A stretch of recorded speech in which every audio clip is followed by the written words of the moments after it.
Hello everyone. First, let me introduce myself. My name is Aidun Migao. This is my video segment from the course of character building.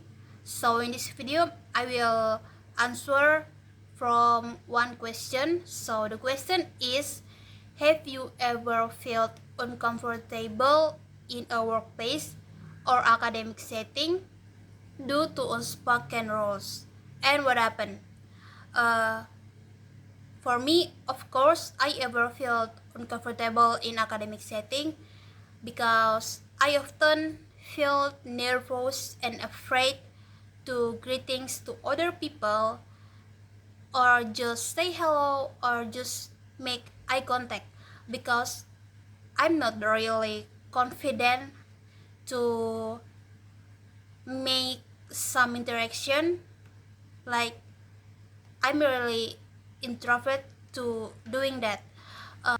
Second, sometimes because I'm running late, I don't iron the clothes I'm wearing, and of course that make my clothes look wrinkled and untidy. Because of that too, I'm not really confident for my appearance, and maybe that's two things that make me feel uncomfortable in academic setting. Thank you.